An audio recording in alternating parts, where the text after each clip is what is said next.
Olá pessoal, estamos aqui iniciando mais uma live do Sexo na Real. Vai ser uma noite incrível aqui com nossa amiga Marcela Pimenta. Você que está chegando, quero convidar você aí a convidar seus amigos, mandar aí o link de convite, falando para ele que nós teremos aí um papo de primeira no Instagram aqui com a Marcela Pimenta. Pega aí o aviãozinho aí embaixo da tela e começa a compartilhar com os seus amigos, que a gente já vai começar. Vamos lá, eu tô aproveitando aqui, fazendo isso por aqui também. Se você puder nos ajudar nessa divulgação, vai ser um prazer ter grandes amigos junto conosco nessa live de hoje. Como vocês estão, pessoal, aí? Quarentena estendida ainda, voltando a algumas atividades aos poucos. Como está o dia a dia de vocês? Vai falando pra gente aí também aqui nas mensagens. Vamos lá. Estamos mais um minuto e a gente já começa. Vamos lá.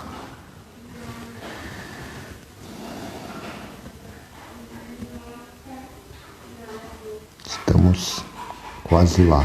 Você que está chegando agora, nós temos alguns convites especiais para você. Primeiramente, nós estamos com um canal no Telegram. Pessoal, vocês estão me ouvindo? Tá tudo bem aí? Vocês me escutam bem?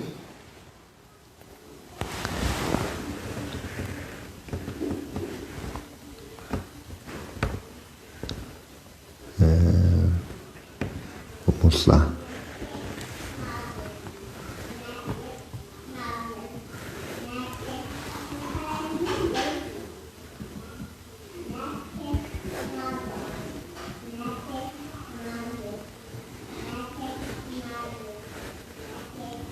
Vamos lá.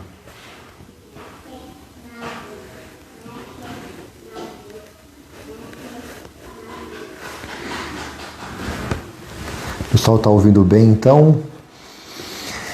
Marcela, vamos lá. Deixa eu receber aqui o seu sim, para você poder participar com a gente. Cadê? Vamos lá, pessoal. Estamos iniciando então a live dessa noite com a Marcela.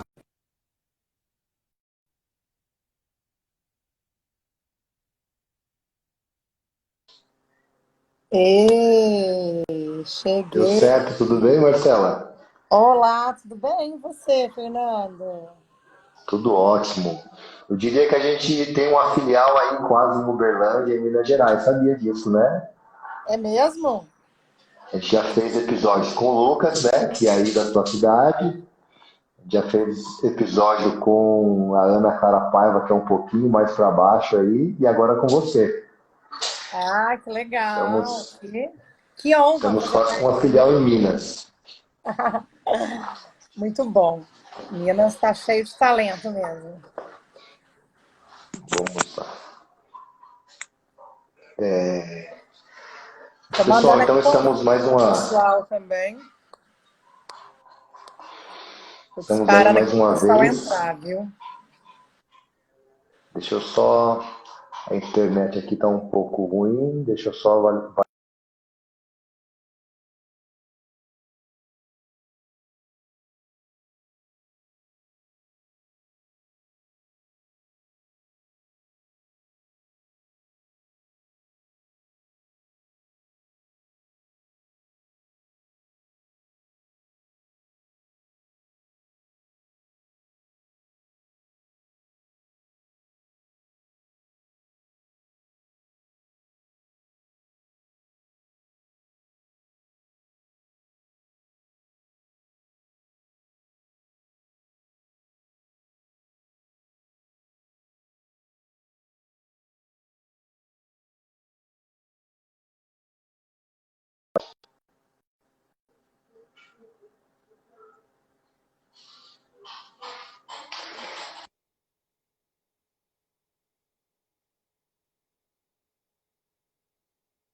Agora Pronto, vai. voltamos. Agora vai. Eu estava brincando com você que a gente tem uma filial em Minas, né? Então eu queria te convidar a se apresentar para a gente, falar um pouquinho da Marcela e dos seus desafios aí nesse ano de 2020, cheio de desafios, né? Eu queria convidar você a compartilhar um pouquinho das suas experiências, dos seus desafios aí nesse ano e ao longo da sua carreira também. Ah, legal. Obrigada aí pelo convite, primeiramente. É sempre bom falar de um tema que a gente vive ele na prática e que a gente acredita nele, né? Então, é uma coisa que é muito importante, que conecta com o meu propósito. Vou falar um pouquinho aí da parte pessoal. É, eu sou Marcela Pimenta, meu sobrenome é muito conhecido, né? Porque é um sobrenome super forte. Algumas pessoas me chamam pelo sobrenome mesmo. E eu atuo na área de RH de pessoas tem 18 anos, sempre na visão, né, e na cadeira corporativa. E agora eu tenho uma experiência aí, há um ano como consultora, trabalhando também com esse tema, ajudando as organizações a construírem relacionamentos de confiança. Então, a Legal. gente muda um pouco de abordagem, mas continua no mesmo tema. Então você vem de uma carreira basicamente corporativa dentro de RH mesmo, é isso, Marcelo? Exato, isso mesmo. E você comentou em 18 anos, é uma evolução muito grande, né? Assim, é uma questão de assumir a maioridade já, né? Pensando aí na idade, né? Assim, por mais jovem que você também seja, né? Uma experiência já muito grande. O que você traria de diferença, assim, do RH de 18 anos atrás para hoje, assim, como você vê essa realidade no mercado corporativo? Olha, eu vejo e acompanho isso de forma muito holística, pensando pensando no todo, no comportamento humano. Então, quando eu falo de 18 anos atrás, a gente não tinha muita coisa do que tem hoje, né? Quando a gente for entrar um pouquinho na abordagem do tema específico, a gente vai ver que a dimensão humana e tecnológica e cultural, ela faz toda a diferença. Então, nos desafios anteriores, a gente não tinha a mesma realidade do que a gente tem no mundo hoje. Então, os desafios vão mudando muito. Então, eu diria que o que evoluiu para mim foi humanidade, com certeza, comportamento humano mudou muito, a tecnologia evoluiu demais, e a gente tem atualizações do tema, inovações no tema, e para mim, inovação são ajustes que são feitos com novas nomenclaturas, mas que também permeiam esse novo comportamento que a gente tem no mundo, sabe? Então, eu vejo dessa forma. E a gente tava até brincando com você, né, que a gente tem alguns desafios muito grandes, né, no sentido da experiência do empregado, né, que é o tema que nós vamos tratar hoje, né, o Employer Experience. A Isso. gente está recebendo aqui vários amigos, né, então vamos dar um olá para Vamos dar todo um mundo oi? aqui. Primeiramente tem a Ellen aqui, nossa parceira do Sexo na Real, né, meu braço direito nesse projeto. Mas a gente recebeu aqui já o Lucas Fonseca, que também é um grande amigo, né, parceiro aí seu, O Lucas é Bruno meu parceiro. Guimarães, a Ó, gente a recebeu a Linker aí, ó. A Mônica, Linker é a empresa bastante gente hoje que eu chegando. trabalho também. Pessoal, olha só, durante o encontro nosso aqui, a gente vai estar disponível para responder perguntas de vocês, então, querendo ter alguma dúvida, querendo dar algum insight para nós aqui também, vai ser um prazer essa interação. Afinal de contas, a gente vai construir essa live de hoje juntos com vocês, né? Marcela, eu vi um artigo seu e do Lucas hoje, né, onde vocês falam sobre CX e EX, e o segredo está lá numa frase do Simon Sinek, né?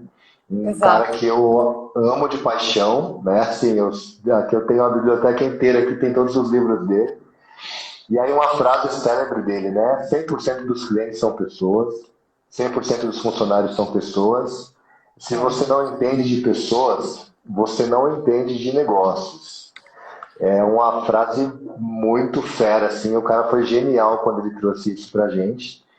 E nessa equação toda, desses dois 100% aí, É possível a gente imaginar uma empresa hoje ter uma cultura de CX sem ter uma cultura de EX? Você acha isso possível?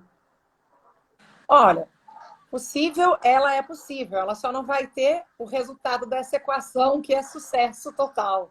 Então, ela vai, às vezes, sobreviver, vai ter resultados que são ok, mas ela não vai atingir a sua potencialidade máxima.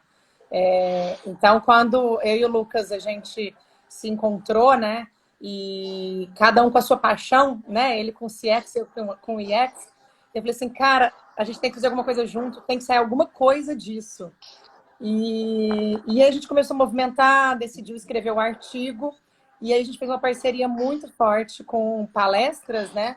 E estudos mesmo voltados para essa fusão.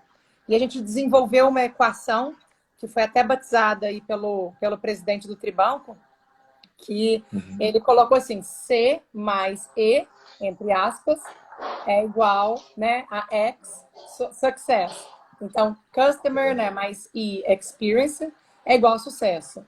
Então, respondendo a pergunta de forma clara, um depende do outro para a gente ter o sucesso absoluto, né? São coisas que coexistem. A gente teve, dentro dos nossos episódios do Sexo na Real, a gente teve a presença do Claudemir, que foi um líder dentro da Disney, né? Que é uma empresa completamente bem sucedida no sentido de ter a questão de experiência do cliente, né? Mas a gente forçou um pouco a barra com ele para entender se eles também eram uma empresa centrada no empregado, né? E Sim. aí, uma das coisas que nós identificamos, né, na nossa conversa foi a questão que hoje a gente é algo que a gente sempre traz assim, um pouco da ideia do inglês, né, que a gente chama de fit cultural, né? Uhum. E ele fala que assim, um dos sucessos, né, dos colaboradores da Disney é que a maior parte deles gostariam de estar trabalhando lá. Então acaba sendo um pouco já meio que um caminho andado para ter uma cultura organizacional focada no cliente. E um segundo ponto é que a gente percebeu que ele não quis dizer com todas as palavras, mas que realmente a empresa não é tão centrada assim nos empregados. Sim. Nesse sentido, você acha que esse fit cultural hoje ele é um dos pontos determinantes para o sucesso dessa equação, né? Do CX mais o EX ser sucesso organizacional? Eu acredito que, assim, fortemente, que o fit cultural, ele é algo que a gente foi evoluindo enquanto sair da percepção de falar fit cultural e falar cultura e trazer um pouco mais para a prática. Ele que se tornou mais tangível. Então, eu te diria que no passado era muito mais complexo entender esse fit cultural, porque a cultura das empresas não era tão formalizada, ela era sentida. Então, como identificar isso, né, esse fit cultural num recrutamento, que hoje, né, é um grande desafio para os recrutadores. Então, o segredo, né, desse fit cultural está em ter uma cultura muito bem formalizada para que você consiga fazer as perguntas certas e para que essa via de mão dupla aí entre candidato e empresa, ela tenha, né, algo que dê um match. Vamos falar de exemplo prático que eu adoro. Se eu tô aqui paquerando, né, alguém que eu vi na rua, comecei a seguir no Instagram, tô vendo como é que é estilo de vida, eu vou entendendo e vou fazendo, né, percepções sobre aquela persona. E se aquilo vai me chamar o interesse ou não. Eu não vou conhecer por completo até eu não estar, né, namorando ou convivendo. A mesma coisa na empresa. Você não conhece por completo só vendo os posts ou conversando com os colaboradores. Ou, né, sabendo quem são os líderes. Você precisa estar lá dentro para justamente ter experiência. Porém, com perguntas e questões, né, vinculadas à cultura, você consegue entender se vai ter esse fit cultural. Então, eu acho que hoje, né, esse fit cultural ele é muito mais fácil de ser identificado e a gente tem a oportunidade, enquanto empresa e RH, de errar menos nessa contratação quando se considera esse fator. É claro que ele é só um deles, né? E você tem vários outros, como a competência técnica, e comportamental. Mas o fit cultural ele está dentro desse tripé, né? Competência técnica comportamental e fit cultural. Não tem outra conversa. Olha só, a gente tem aqui uma colega fazendo uma pergunta extremamente importante, né? A gente está aqui falando, né? E o pessoal está chegando aí. A de Vila Franca pergunta: desculpe a ignorância, mas o que é EX? Responde pra gente aí, Bem-vinda, de Marcela. Vila Franca. Obrigada pela pergunta. E é a gente que já está aqui no tema há muito tempo, né? Acredita que está falando para um público que está conhecendo do tema. Isso. Mas a gente tem a maior prazer em responder, que é a primeira pergunta. O que é esse EX? O EX é o Employee Experience, ou basicamente a experiência do funcionário. O que isso quer dizer, né, na prática? É a soma de todas as experiências que os colaboradores têm dentro da organização, é a soma, né, desse EX que a gente tanto fala, né?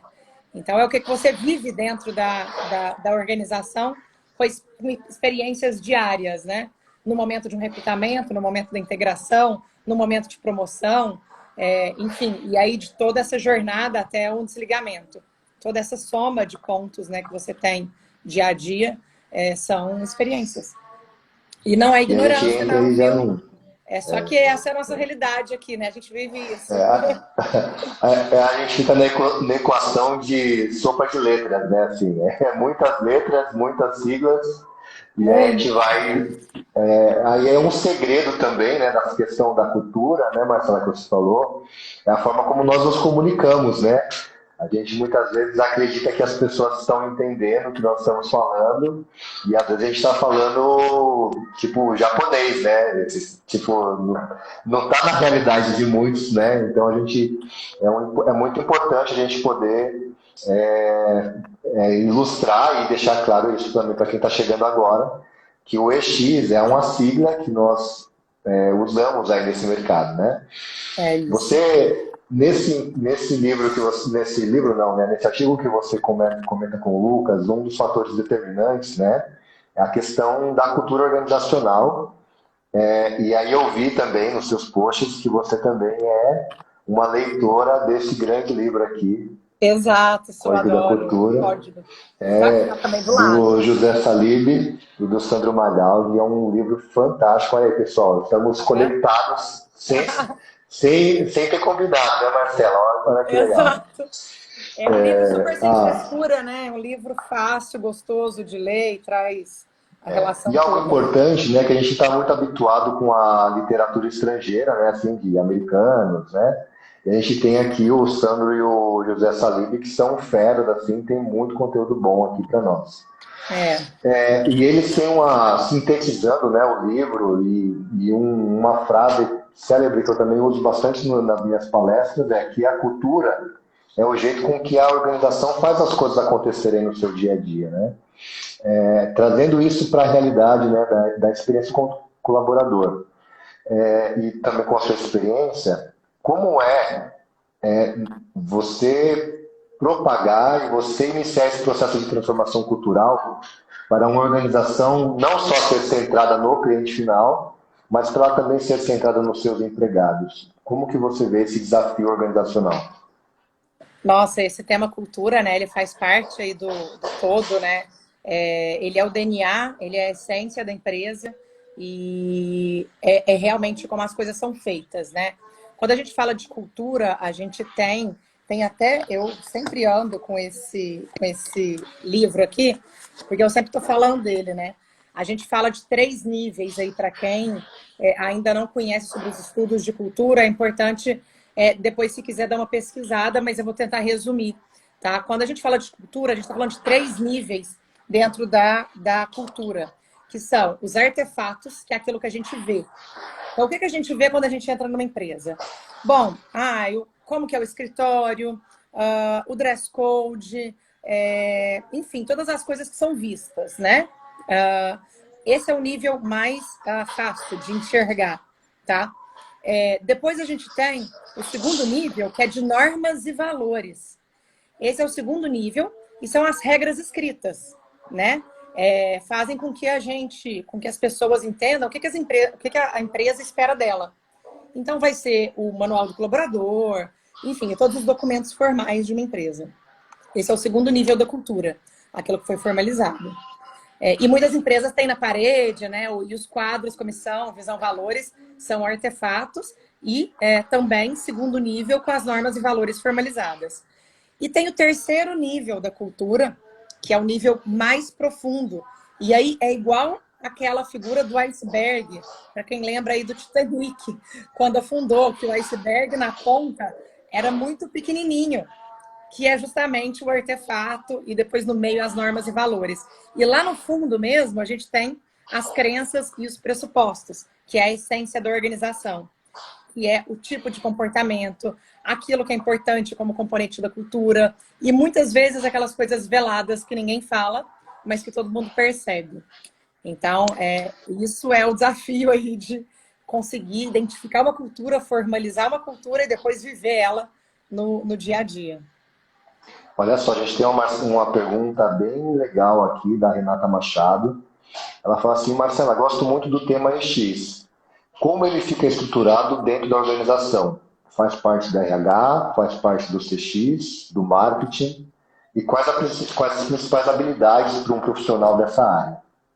Que legal, obrigada pela pergunta, Renata. Bom, a estrutura da empresa, né? Eu costumo dizer que esse design organizacional, ele vai depender muito de como que cada empresa ela está naquele momento. Mas, de maneira geral, o UX ele tem uma gestão, né, estratégica na figura do RH. Mas o UX ele não é só do RH. A estratégia vem desenhada pelo RH, mas ela tem que permear toda a liderança e a empresa como um todo, né? Mas as pessoas vão receber essas experiências, então ela tem que ser desenhada, sim, pelo RH. Isso é muito importante. A questão do marketing, né, e skills que são necessários. O marketing ele acaba sendo um apoiador muito forte.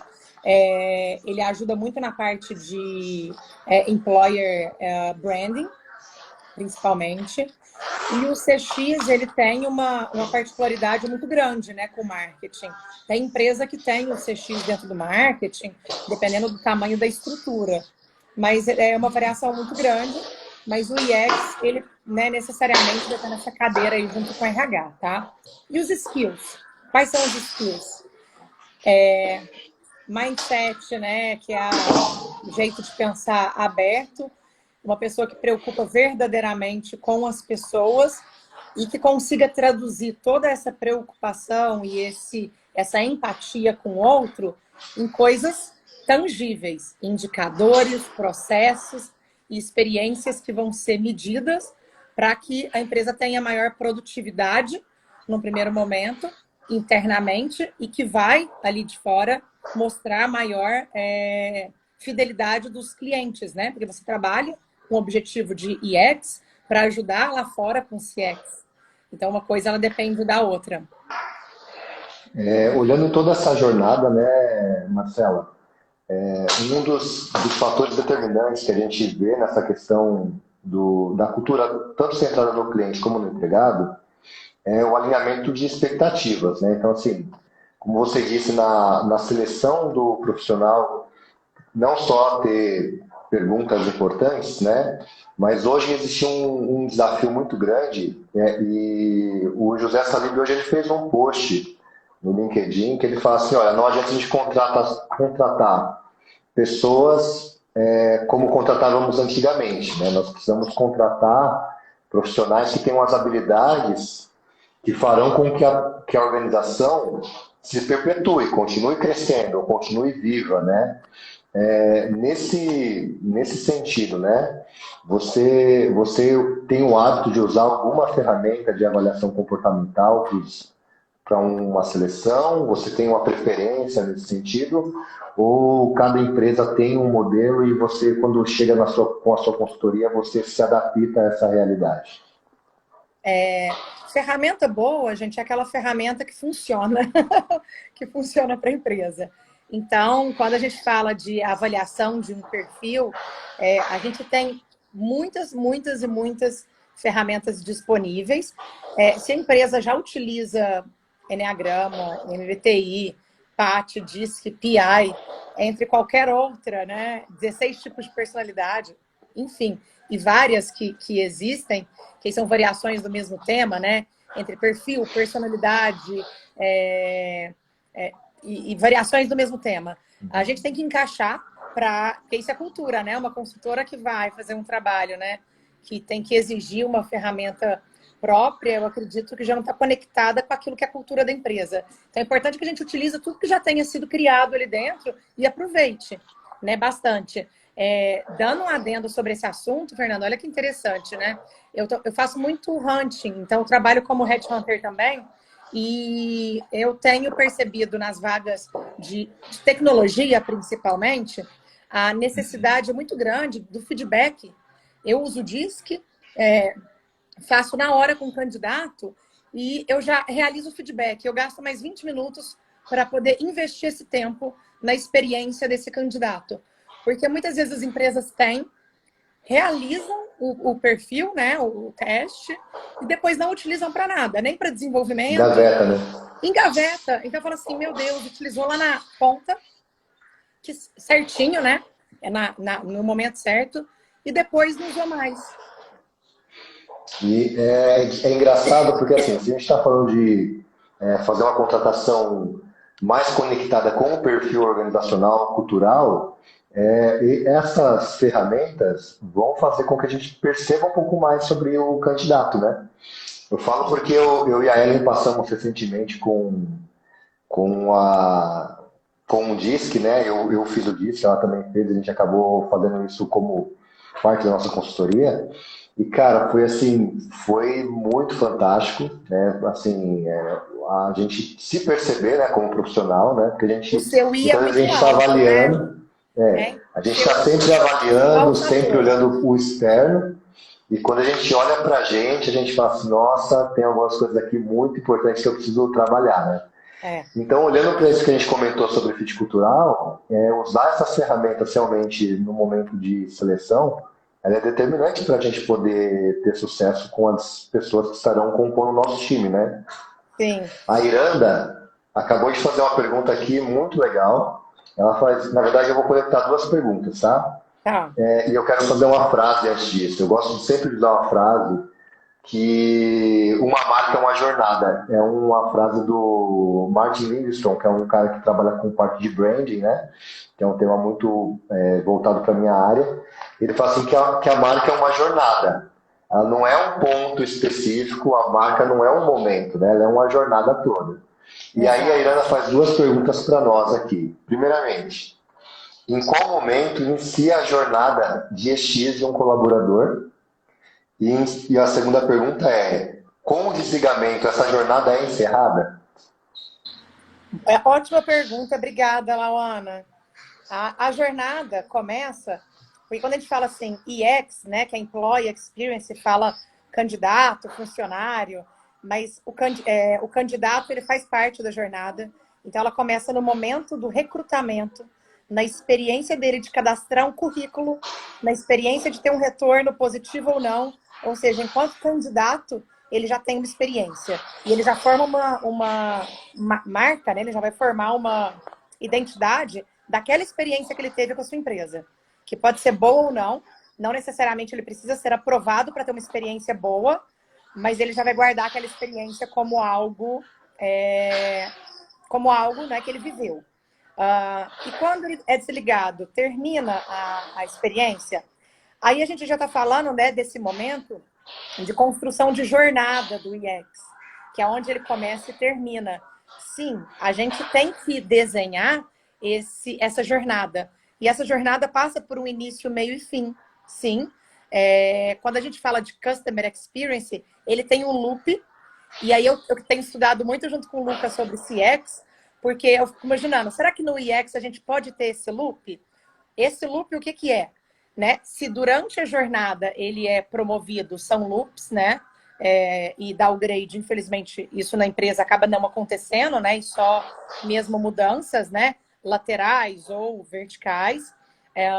E depois que ele é desligado, acaba se encerrando e dependendo da política da empresa, ele pode voltar, que é esse loop.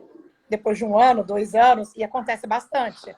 Então, ela termina quando ele sai, e toda a experiência dessa saída, ela tem que ser muito considerada. São 2 pontos muito importantes nessa jornada, o onboarding e o offboarding. E muitas empresas oferecem, inclusive, opções de realocação para esse colaborador que saiu, dependendo, né, de cada caso.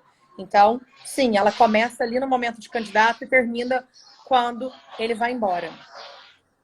Aí a gente tem só quero fazer um adicional aí, que a gente tem a questão, olhando a organização, que tem uma régua de relacionamento com o cliente, né, desse momento até o final, mas o candidato vai continuar ainda, provavelmente, dependendo do ramo de atuação, tendo um contato com a marca, tendo contato com a empresa, contato com os produtos da empresa. Então, assim, são coisas diferentes, né? Então, por mais que se encerre a experiência dele como um colaborador, né, a experiência deles com a marca pode ser que permaneça.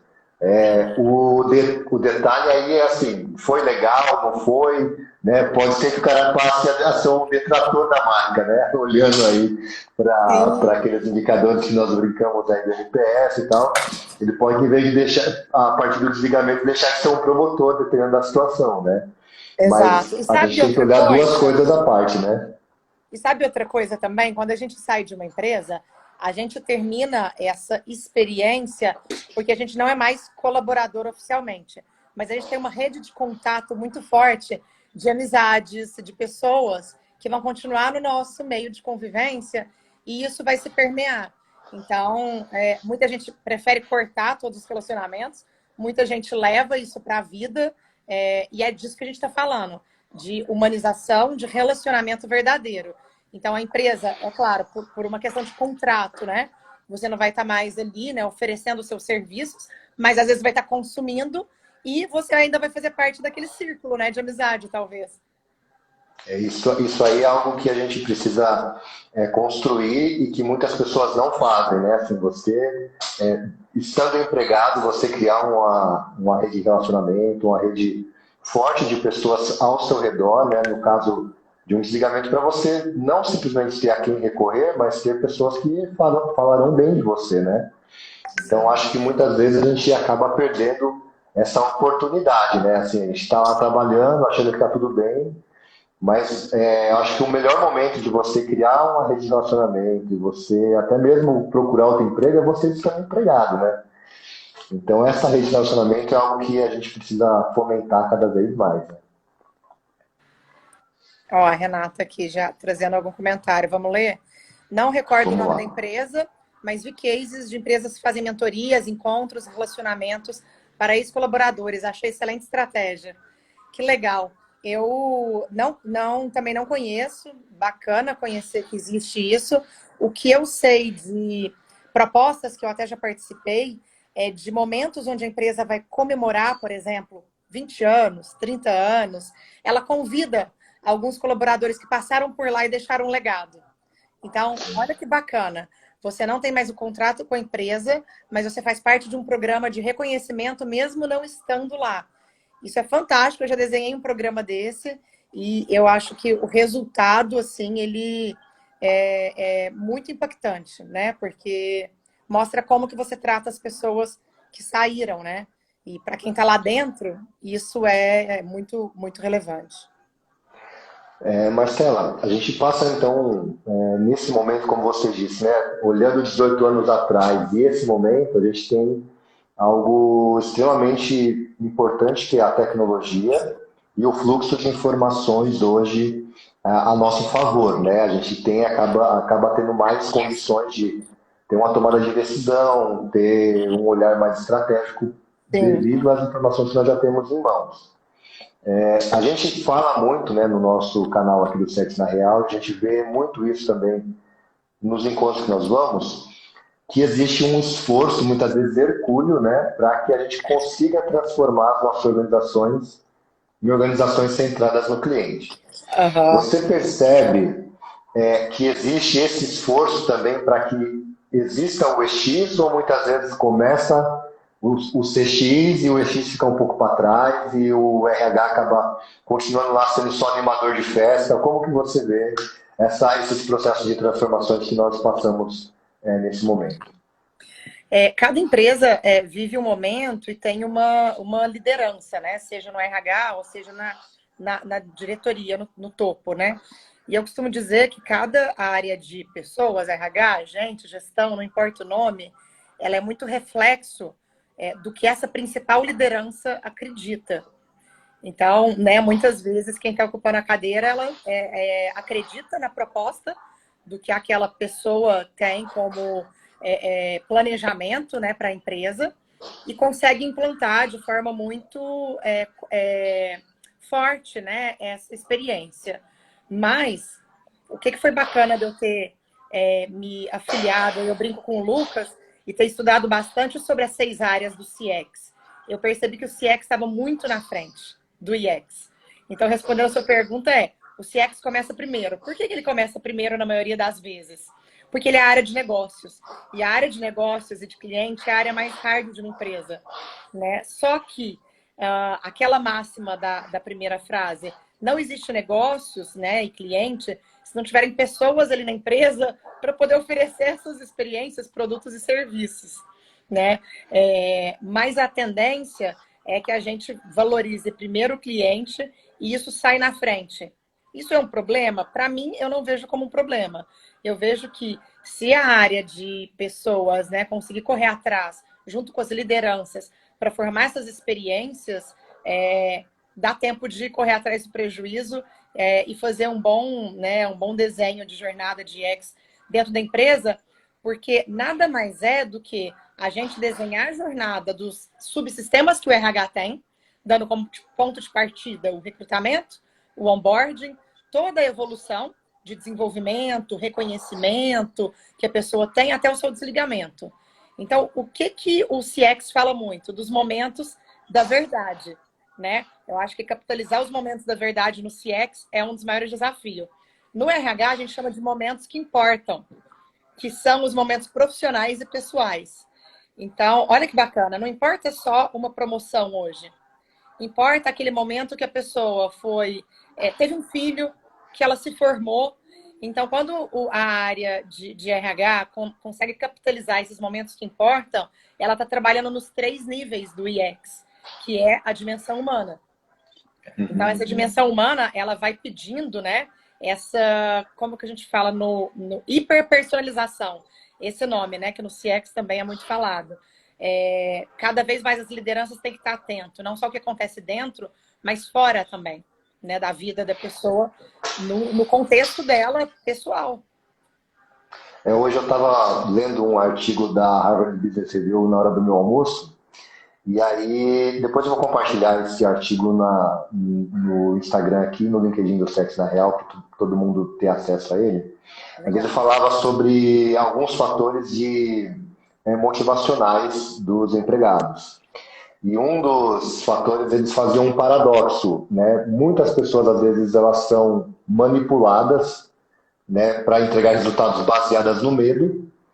E o autor, ele falava sobre você utilizar a manipulação da ambição da pessoa. Então, imagina o seguinte, né? A gente está falando sobre uma área de CX e uma área de EX que são, teoricamente, iniciam desconectadas e que irão se conectar ao longo dessa evolução, né? Então, assim, a gente pode usar, por exemplo, o líder que trouxe CX para a organização, ele vai ter ambição, ele não está baseado mais no medo, né? Podia estar baseado no medo ali, tipo assim, poxa, está dando tudo errado, eu preciso criar uma estratégia para que o meu negócio sobreviva, e daí ele muda completamente de patamar quando ele fala assim, putz, encontrei o CX e eu posso usar isso como uma estratégia de negócio para a minha empresa. E assim, essa ambição de tornar a empresa centrada no cliente impactar toda a organização, né?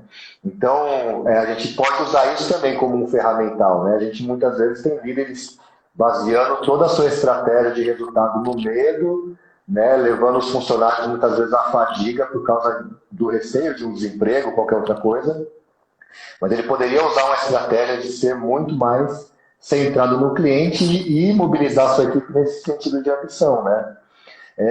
Nesse cenário, né, a gente tem a questão de muitas empresas ainda não terem uma estrutura de EX e nem de CX. E a gente está aqui compartilhando conteúdo, a gente está criando esses conteúdos, né, artigos que você tem publicado, o Lucas tem artigo publicado, eu tenho artigo publicado sobre esse tema, a gente está numa construção da área, né, vamos pensar dessa forma. Como que você vê o fato de ainda não ter muitos bons, vamos pensar dessa forma, tá? Tem vários bons exemplos, mas muitas vezes não é divulgado. Né? Como que um líder hoje, numa empresa que não existe uma estratégia de EX desenhada, ele pode atuar com a sua equipe para que ele seja um líder centrado no empregado? Como que você vê essa realidade, Marcela? Olha, excelente pergunta, e a reflexão que eu deixo aqui, eu gosto muito de falar de inovação, eu estou num ambiente tecnológico o tempo inteiro, mas eu falo muito que as coisas elas vão mudando de pouquinho em pouquinho, até a gente descobrir novas nomenclaturas, né? E ter novos desafios aí perante ao mundo, né? Mas uma coisa que não vai mudar é a relação humana. Então, tem muitos líderes que são exemplos de EX. É claro que o RH ele precisa ter a estratégia, porque sem a estratégia fica muito difícil você conseguir oferecer experiências, né, personalizadas dentro de programas, seja ele de reconhecimento, de promoção. Então, tem algumas coisas que são necessárias estar estruturadas. Outras coisas só depende da empatia do líder, de olhar para aquela pessoa, saber que ele é um ser humano ali do outro lado e o que ele precisa para ele poder ser motivado. O que ele precisa para poder entregar mais resultado? E esse papo de entregar resultado, gente, tem que ser conversa de RH, não dá para ficar, vamos abraçar, né? Não, a gente está trabalhando aqui abraçar porque árvore, né? não vamos abraçar árvore, a gente precisa entregar resultado. Como que a gente entrega resultado? Como que a gente é produtivo e entrega resultado? Estando feliz. Estando feliz, estando num ambiente com pessoas que a gente possa interagir, tendo um líder que a gente possa confiar, em ambientes que tenham comunicação clara, em ambientes que a gente consegue falar a verdade e entender aquilo que se espera da gente. Então, eu vejo muito líder que tem exemplo na prática, que é muito legal e faz muito melhor do que, às vezes, estratégias que são bem definidas. Cabe ao RH ir atrás dessa liderança e capitanear isso e trazer ele como embaixador, para que ele seja exemplo para os outros, né? Então, a gente trabalha muito nessa base de exemplos e de líderes que são inspirações, né? A gente tem aí um desafio, né? E aí a gente tem uma pergunta aqui que eu queria compartilhar com você até para aumentar ainda essa sopa de letrinhas que nós estamos falando, né? EX, CX. E entrou agora mais uma que é o Employer Branding. O Sim. De Oliveira pergunta o seguinte: Marcela, por que os RHs estão mais preocupados com o Employer Branding do que com o Employer Experience? Nossa, é uma ótima pergunta. Você sabe com quem que eu conversei muito disso há uns 8 meses atrás? Com o Bruno, do Amigos do CX. O Bruno, a gente se conheceu no evento em São Paulo e também teve uma super conexão com esse tema. E ele me perguntou exatamente isso. E acaba que o Employer Branding, né, que é a marca empregadora, ele parte da construção, mais uma sopa de letrinhas, de EVP, do Employee Value Proposition, que é o que você vai entregar, né, de valor para o candidato, para que a sua empresa se torne mais atrativa e você consiga trazer bons talentos, né? No Employer Branding, você tem coisas que são muito, às vezes, superficiais no que tange a profundidade de um UX, tá? Então, ele é construído, às vezes, um EVP com base em dados que não são necessariamente o contexto todo. Então, às vezes, ele pode ser uma realidade numa área e não em outra. E quando o candidato se torna colaborador, ele vê que aquele EVP que foi vendido, ele não era real, e vem uma frustração muito grande. Mas precisa ter uma conexão muito forte de UX com o Employer Branding. E a outra sopa de letrinhas que tem muita confusão é o engagement. É o Employer Engagement, que é o engajamento. O engajamento, gente, ele é, assim, algo que é pontual, é algo que é campanha, é algo que é rápido e que apaga rápido também. Né? Então, é necessário, né, fazer ações contínuas e estruturadas para esse engajamento, né, ser trabalhado continuamente, construir um EVP com base naquilo que seja real, forte, estruturado, e vender aquilo que seja realidade para o candidato. Fazer um post bonito e falar, aqui nós temos um escorregador e a empresa é super legal. Você chega lá dentro, você não pode escorregar, porque todo mundo vai te olhar e vai falar assim, oi? É isso. Então você consegue A vender. gente teve há 2 lives atrás a presença de um amigo nosso, falando aqui com a gente, Bruno também, né? Mais um Bruno. E ele falava, e a gente discutiu sobre um post que aconteceu na timeline dele do dia do LinkedIn, que era de um grande banco aí que se posicionou com a questão de cultura LGBT, né? Assim, tipo, fazendo propaganda e tal. Sim. E aí um cliente fez o pedido de um cartão com o nome social, né? Que é uma permissão já, isso daí já existe lei sobre isso tudo. E aí o banco falou assim, não consigo te mandar esse cartão, né? Então, assim, você, como você falou, você vende como marca uma ideia para os seus consumidores, para os seus clientes, para os seus funcionários, tudo, mas na hora de colocar na prática, você não entrega, né? Isso é assim, gente, é terrível. Hoje, tem um pessoal aqui da Linker participando, que é a empresa que eu faço parte, e hoje aconteceu uma situação muito Sejam engraçada. bem-vindos. Eu acho que eu posso compartilhar. A gente está fazendo algumas contratações, né? E 2 candidatos, né, que vão virar colaboradores perguntaram assim para a gente: olha, o meu nome é a minha identidade. E o sobrenome é muito forte. Assim como eu falei, né? Pimenta, que meu sobrenome é super forte.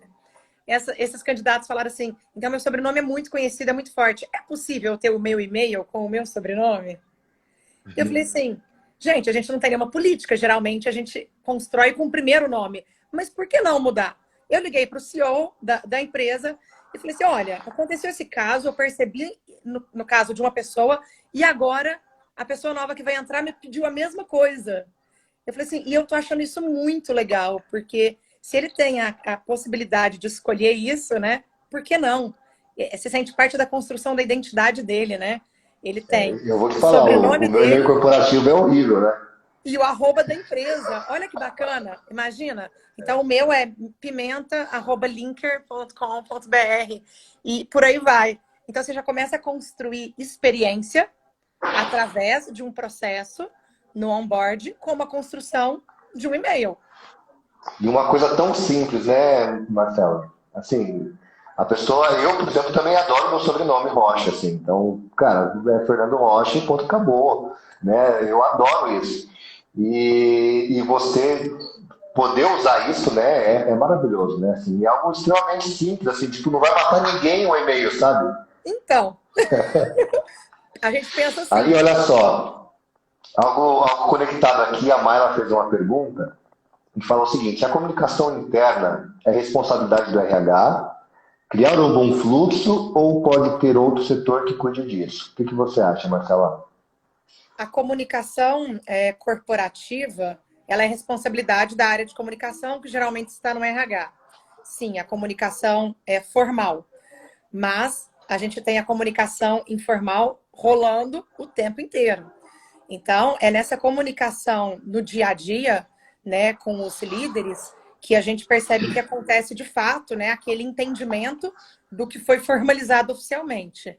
Então, a área de comunicação, né, o endomarketing, enfim, ele tem que saber como comunicar para os colaboradores as informações. É a partir dela que você vai ter um esclarecimento ou mais dúvidas, né? E às vezes tem coisa que é melhor nem comunicar, porque às vezes não precisa. O excesso de comunicação também atrapalha.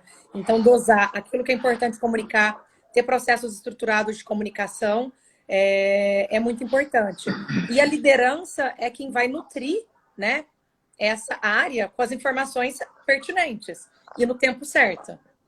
Então, é uma junção aí, né, de lideranças e uma área que vai formalizar da melhor forma possível, né? A Lívia entrou aí, a Lívia é responsável aí pela área de cultura do Grupo Martins. Seja bem-vinda, Lívia. Vai ter morrendo de vergonha, né? Que eu já chamei ela, dá um oi aí. Mas é isso. Pode mandar pergunta pra gente também. Ela deu um oi.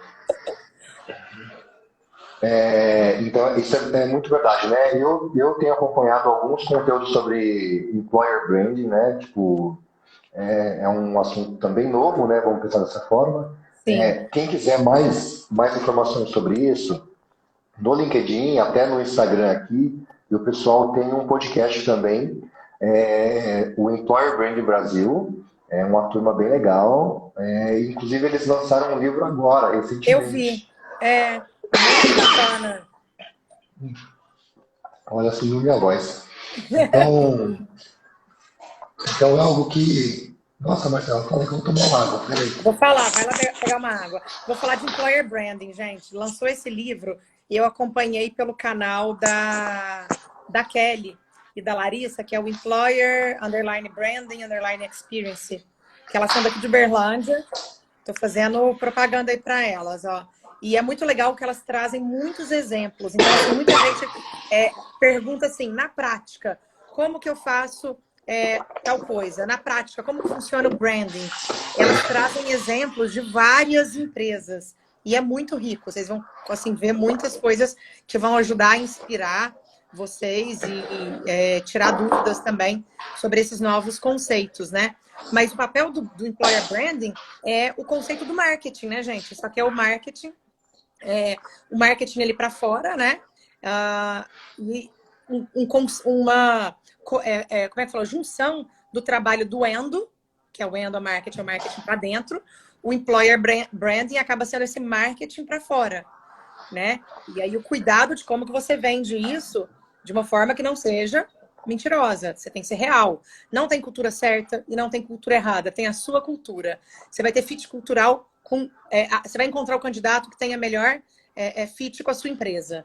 Então, não se preocupe em copiar só por copiar, né? Entenda qual que é o melhor momento para trazer uma estratégia e ter uma inspiração através de uma ação de outra empresa, mas que vai fazer sentido para você. É algo que a gente fala sobre CX, né? Sobre a questão de criação de jornada, né?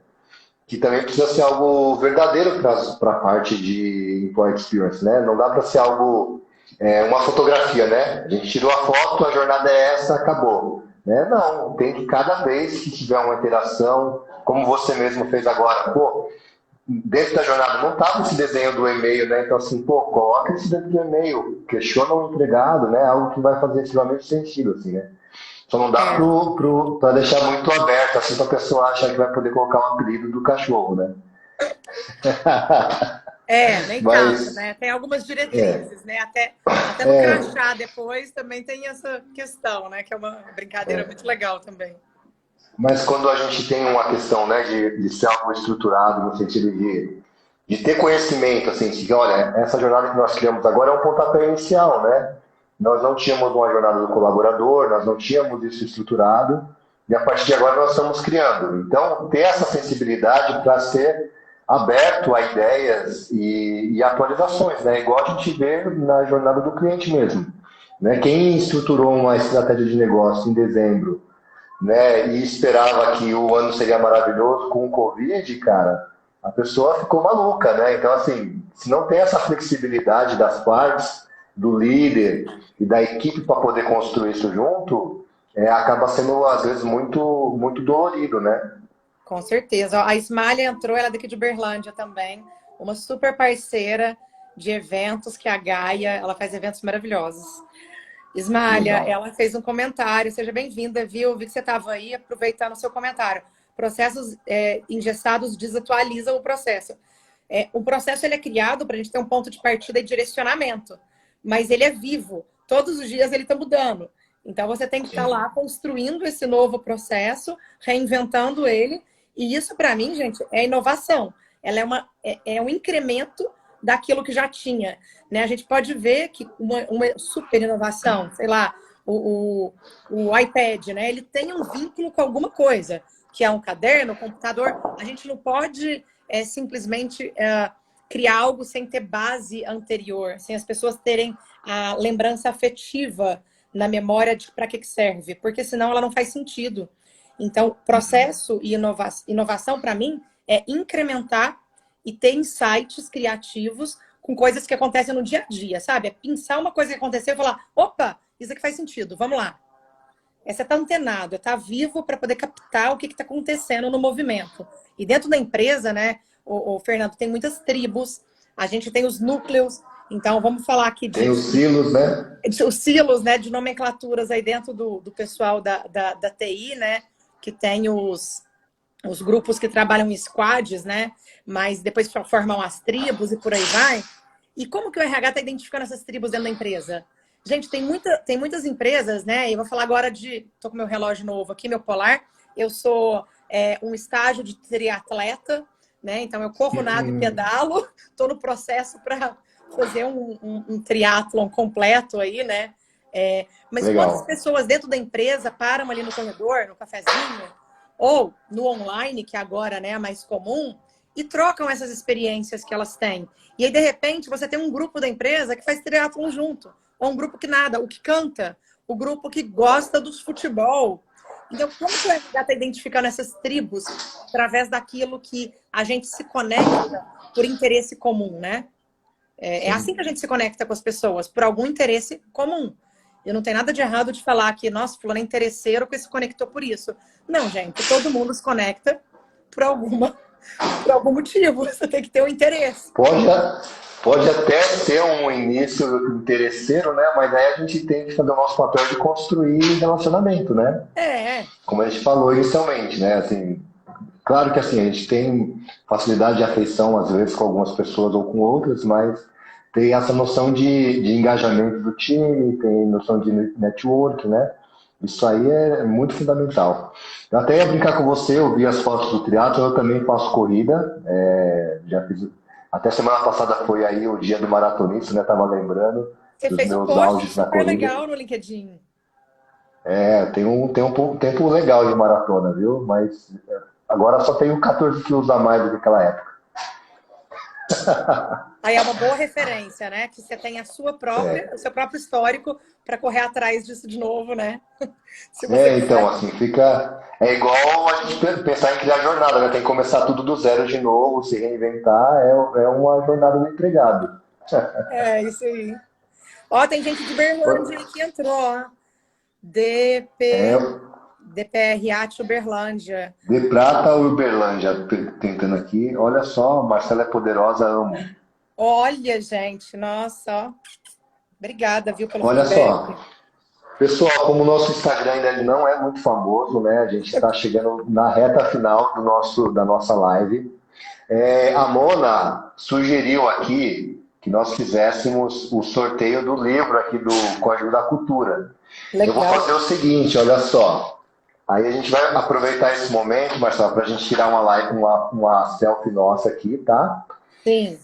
E quem está nos ouvindo agora, que ainda ficou até o final, se ela ter perdido, ela vai ficar de fora dessa. Olha só, quero convidar você aí a fazer uma selfie aí, tirar um print da nossa tela. Vamos lá, vamos dar um print aqui, Marcela.